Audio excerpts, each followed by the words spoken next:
to Would I Lie to You, the show with tremendous truths and humongous lies. On David Mitchell's team tonight, a man whose TV show is called Richard Bacon's Beer and Pizza Club. Not only is it good fun, but if it comes on TV more than 5 minutes late, you get free garlic bread. It's Richard Bacon! And the man who gave us Touch the Truck, Pets Win prizes and Hole in the Wall, yet still no BAFTA. It's Dale Winton!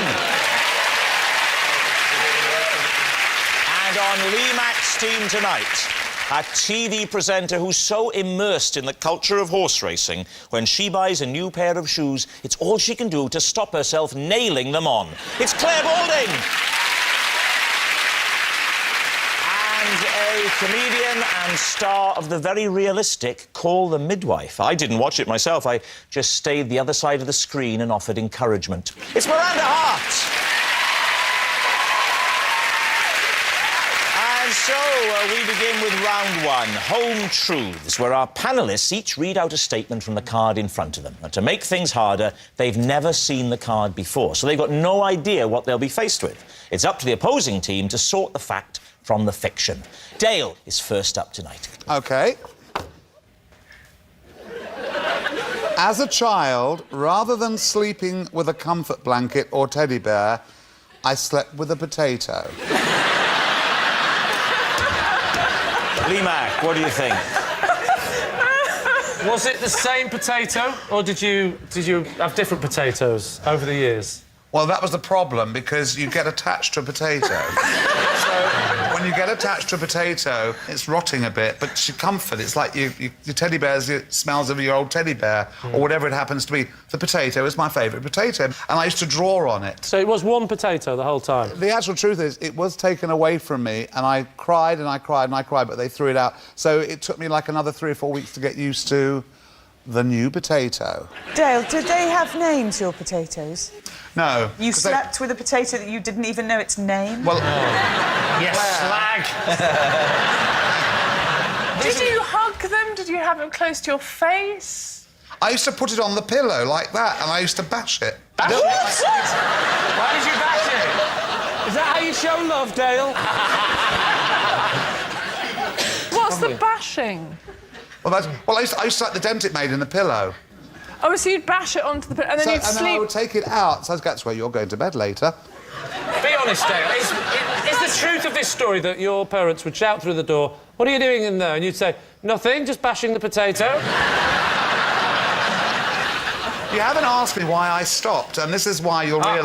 Dale, why did you stop? Because Mrs. Marks, who was our next-door neighbour, I heard her talking to my mother in the driveway, and I heard Mrs. Marks say to my mother, "Is he still sleeping with a potato?" I think that they've been talking about it, and she probably said to Mrs. Marks, "Did any of your children ever want to sleep with a potato?" So what are you thinking, Lee? Miranda. I sort of want it to be true, because he's so sweet. Yeah.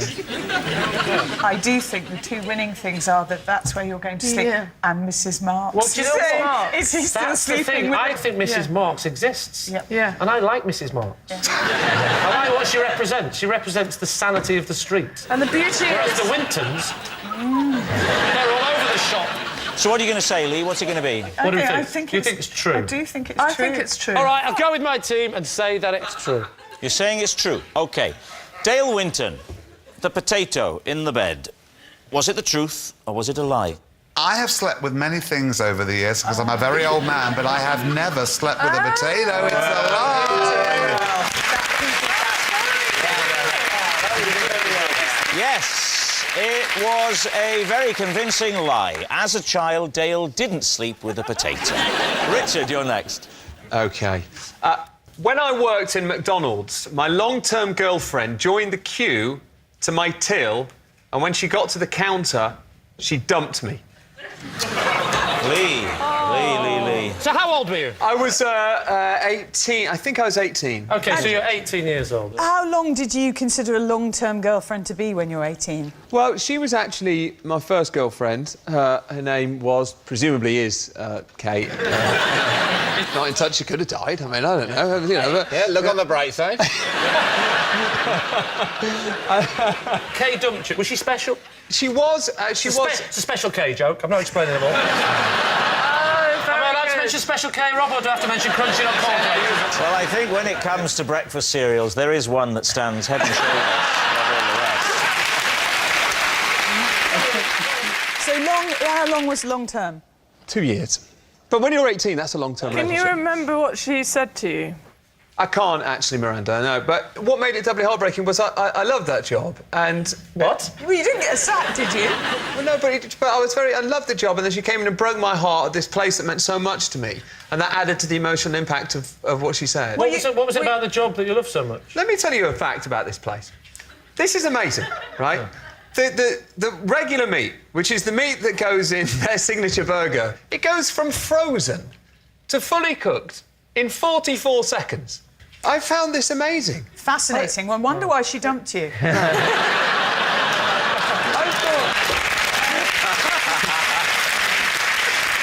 I think we should get back to the girl. Well, she got to the front of the queue, she dumped me there and then, and I left my station, didn't serve the other customers, and then I went to the storeroom and I sat on a box of gherkins. And I cried my eyes out. Oh, that's gherkins for you, though. Kay put in her order. She puts in her Kate. order and says, I would like burger and... Okay. Kate. Oh, that changes everything. What's her name? Kate. Hang on, Richard, what's her name? Special K joke doesn't work, I didn't want to send No. it. Oh, it's Kate. Kate. I thought it deserved a bigger laugh. I wondered why the hell you said it. You're always trying to work it round to Crunchy Nut. Leave him alone. I don't. Richard, you be young Richard, OK, at the counter of this fast food outlet. OK. David, Yes. you are a normal customer. OK. Dale is Kate. Could I please have a fillet o fish, but with no cheese? Hold the cheese, hold the cheese, and put the cheese on the chips, please. But not Excuse with me, cheese sorry. and bread. Excuse me, where are the toilets? They're actually just next to my till, actually. The door's just about there. I'll, see you later, Kate.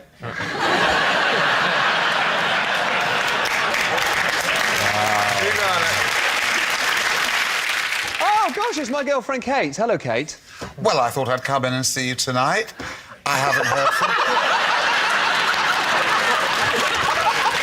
What's funny about Oh, it's Meryl Streep in The Iron Lady. I'm afraid, Richard, it's over. You're just not my kind of guy.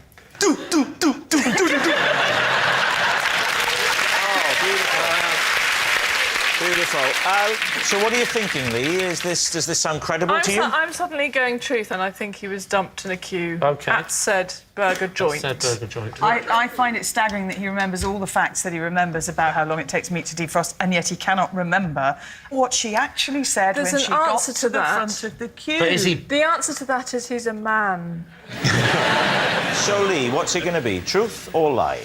Are we going... You're saying lie, Claire, is that what you're saying? say- Miranda says true. Yeah. Go on, we'll go with Miranda and say it's true. You're going to say it's true? OK. Richard Bacon, was that the truth or was it a lie? That story is true.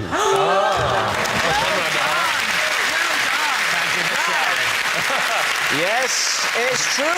When Richard worked in a fast food restaurant, his long-term girlfriend joined the queue to his till and dumped him when she got to the counter. And then, to rub salt in the wound, she ordered a Happy Meal. Our next round is called This Is My, where we bring on a mystery guest who has a close connection to one of our panellists. Now, this week, each of Lee's team will claim it's them that has the genuine connection to the guest. And it's up to David's team to spot who's telling the truth. So please welcome this week's special guests, Robert and Will.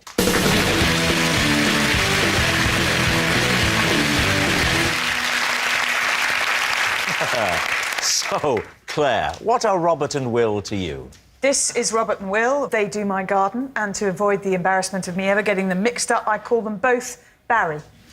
OK. Lee, how do you know Robert and Will? This is Robert and Will. I once used them to convince an audience I could teleport people. And finally, Miranda, your relationship with Robert and Will? This is Robert and Will. I was a judge at the Identical Twins of the Year award, and they came third, but we had to disqualify them because it turns out they were two of triplets. Wow. There we have it. So, Claire's green-fingered Barrys, Lee's teleporting twosome, or Miranda's cheating triplets. David, where'd you begin? Explain the rationale behind the Identical Twins of the Year awards.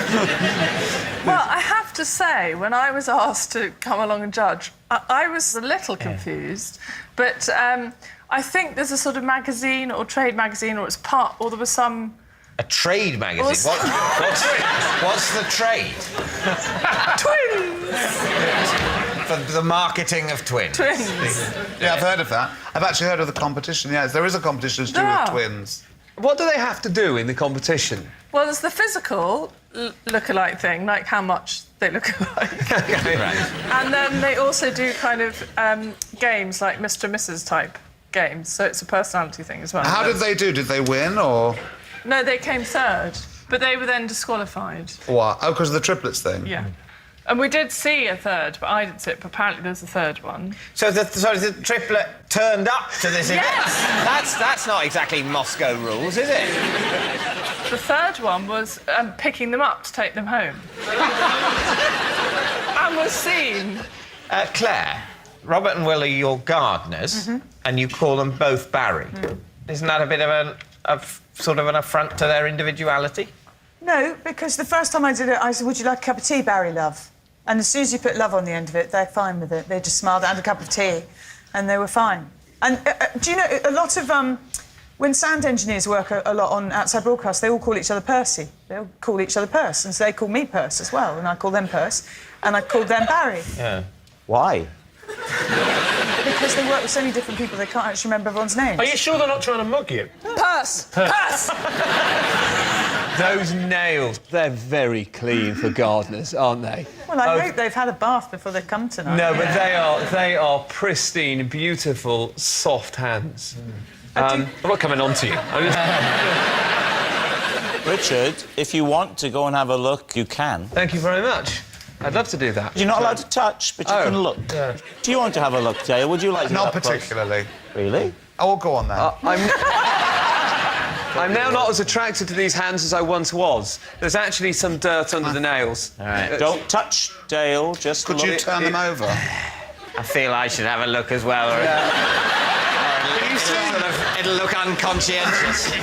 This here looks like it actually... That could be the remnants of soil. They're not very big, so... You know what your gardener's hands look I like? don't know. Unlike everyone else here, apparently, I don't have a gardener. I know you probably expect I'd have about 9. What did you think of what you saw there, Richard? How did the hands rate for you? That's actually really thrown me a little bit now, and I sort of slightly regret going over there, to be honest. What did they look like? Well, from this distance, they're beautiful, pristine, manicured hands, and actually close up, there's some dirt under the nails. I hope to God these poor fellas are gardeners. Which they're not, by the way.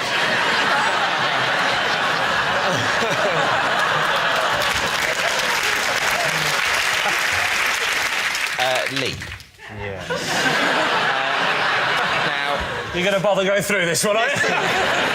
what was this particular show?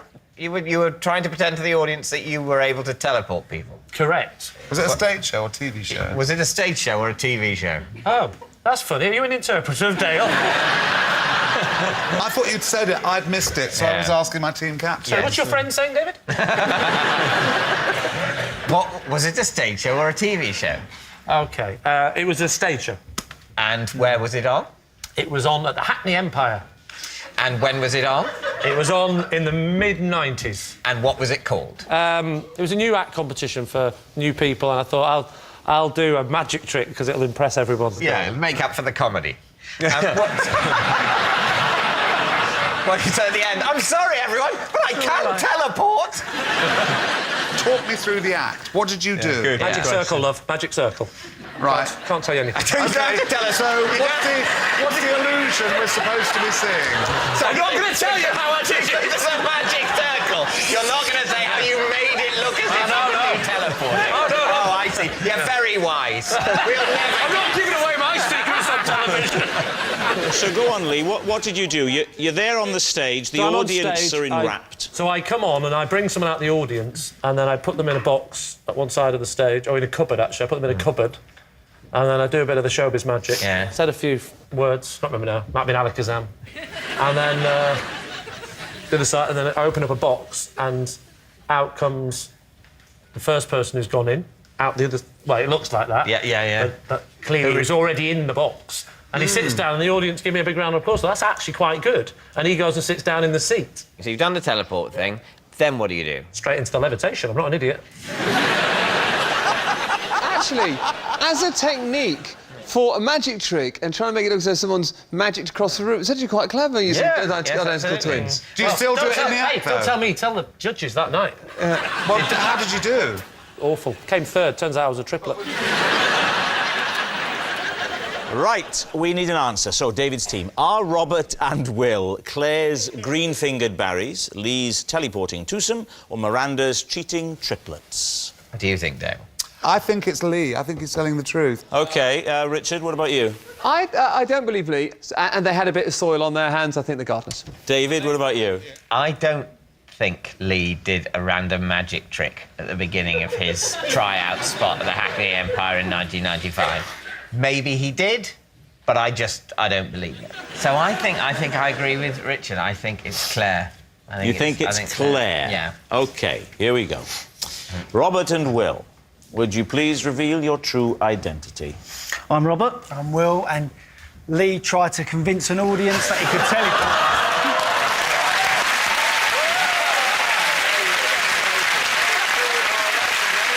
Yes, Lee used Robert and Will to convince an audience he could teleport someone. Thank you very much, Robert and Will.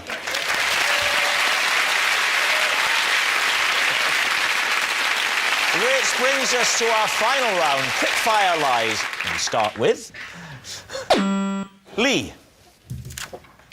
Possession. Right, there's a box under the desk, Lee. Now, I'd like you to take the item out of the box and hold the object, then read the card out, please.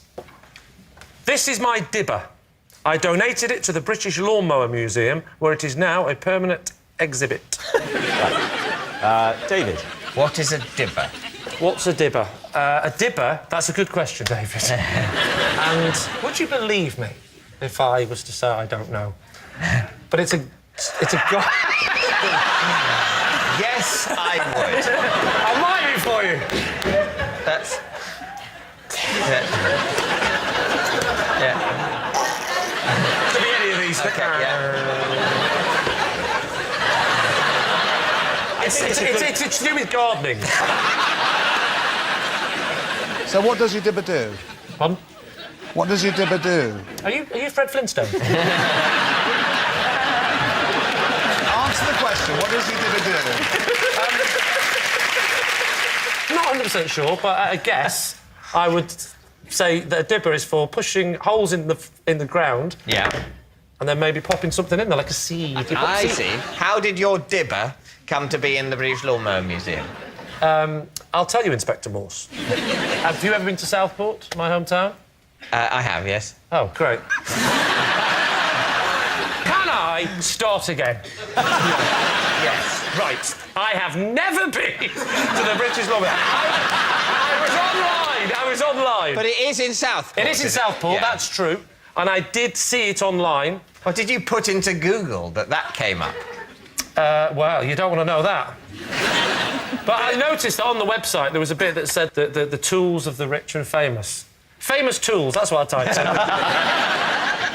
There is actually, I do know for a fact that there is a British Lawnmower Museum because I myself have donated a trowel. You haven't. I have, honestly, Rob. I donated a trowel. What is this? Surely they want a lawnmower. So you saw the Lawnmower Museum online. Online. With a list of celebrity artefacts. There was quite a few. There was Brian May from Queen had given a lawnmower. Joe Pasquale had given a strimmer. So what happened then? I thought that'd be a nice thing to do, wouldn't it? Because it's my Sorry, hometown. you saw that and you thought, I would like to I want a donate. piece of that. I want a piece of the action. Prince Charles, he gave something. This is where the story's falling apart, because one is... No, that's not where the story's falling apart. But one is asked to donate to... You don't... I wanted to donate something. I thought it'd be quite nice to have something of mine, because it's my hometown. So you picked up the phone. I picked up the... You're still doubting my abilities, are you, Dave? It is not... It is not your ability to make a phone call. The man in the phone! Are you seriously saying that the fact that you could have physically made this phone call means I should believe that you did? I picked up You the say, phone. look, I could have made the call, I'm physically capable, therefore it happened, David, end of story. I picked up the phone, I phoned them up, I said, I'd like to donate something. They said, what have you got? I said, Dibber. You knew its name. Well, actually, yes. You knew its name, but you didn't know what it was for. That's actually not true. I said... So what did you say? I took advice before the phone call. From whom? From who? From whom? I'm not doing it if you put an M at the end. All right, from who? Thank you. Who's putting the M at the end? Do you know what I mean? No one anymore. Who no did one. you take advice from? I shall tell you. You found a thing in the shed, you didn't know you owned it, you didn't Yes. know what it was. Who did you ask about it? You want to know from who? I want to know who you asked about that object in order to find out what it was called. I shall tell you. Well, please. David Tennant, or as I call him, Doctor Who. You asked... You asked Doctor Who. Doctor Who. Who did you ask? Tom Baker. There are 7 billion humans on Earth. Please, let's not eliminate them one by one. I asked my wife. So, David, what do you think? Is Lee telling the truth or is he lying to us? Dale? I don't believe a word of it. If it is true, it's one of the best acting performances I think I've ever seen. Thank you. If it's true. If it's true. You think it's true? No, I do not. No, it's Yeah. it's a lie. OK, David, what are We you going to say? think it's a lie. You think it's a lie. OK, Lee, truth or lie? It is, in fact, true.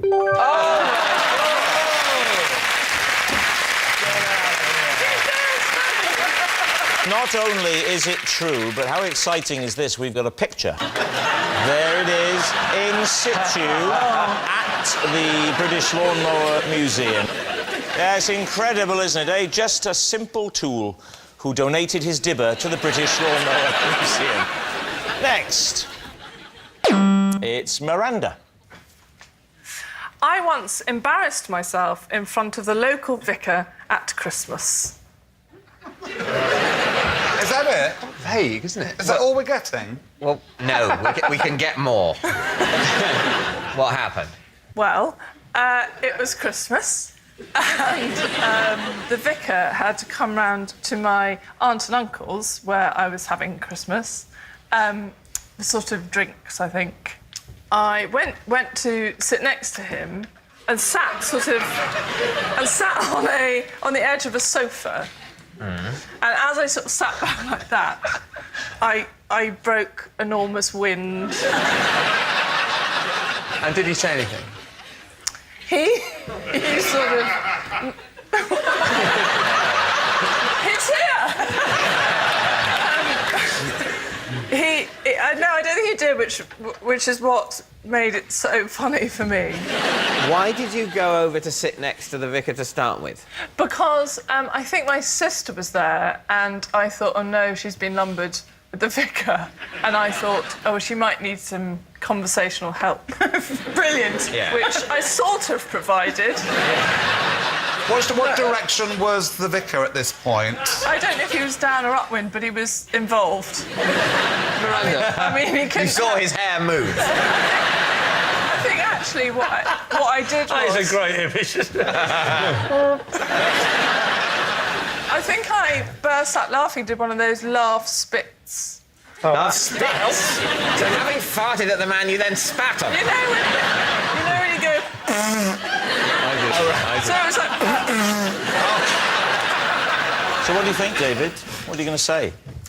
Miranda. The way you told the story at the beginning, I couldn't work out. You had a lot of pauses in there. Was that for effect, or were you thinking it up as you went along? And I think probably worth it, making it up as you went along. So I think it's probably a lie.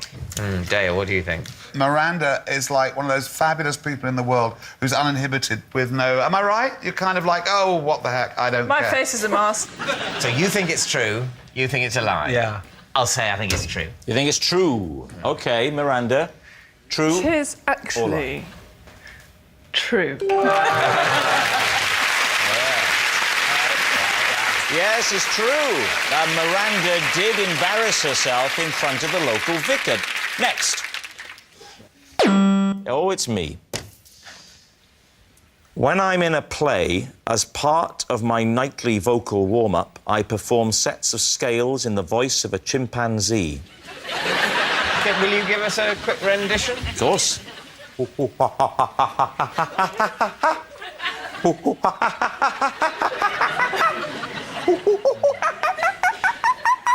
It's just, you just go through the scale as a chimpanzee.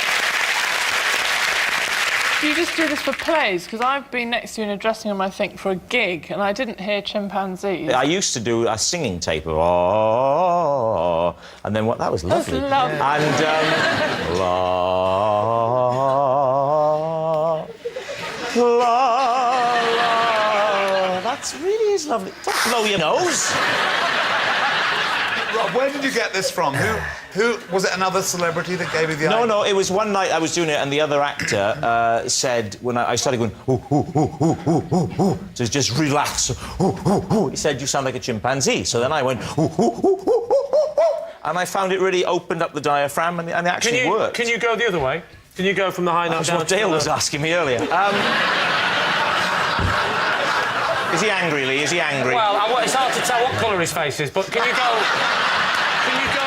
Can you go from the high note down... Oh, excellent. That is good. Who was the actor who said you looked like a chimpanzee? Miranda, you know very well he didn't say I looked like a chimpanzee. You're not going to trip me up like that. It was Kenneth Branagh. Kenneth Branagh gave you this idea. He did. Yeah, laugh it up, Balding. I know your reaction was to The reaction was, how preposterous. The man with the breakfast cereal would be in a play with Kenneth Branagh. Yet it was true. So what are you thinking? Mitchell, Winton, Bacon. I think it's true. You think it's true? Do you think it's true? Oh, Dan? absolutely. He does it Yeah. so well. I think it would sort of help. Yeah. What about you? Balding, Mac, Hart.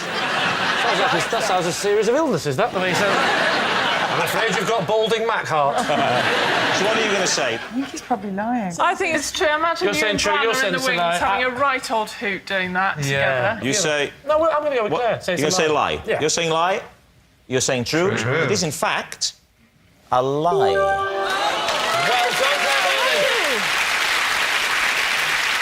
done, It's a lie. When I'm in a play, I don't perform sets of scales in the voice of a chimpanzee.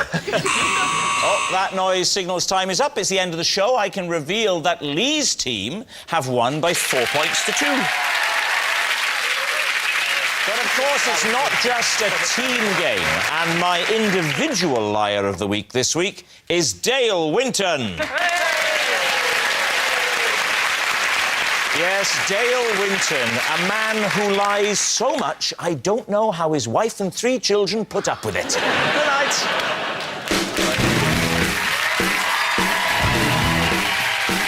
Would you believe me if I said that actor Damian Lewis is tonight's guest host? Well, it's the truth. Have I got news for you? Next, and then Country File, it isn't. Tim and Lee are on a camping weekend. Finally, they are going out at 9:30. Or if it's drama, you have to head over to BBC 3 now for brand new Lip Service.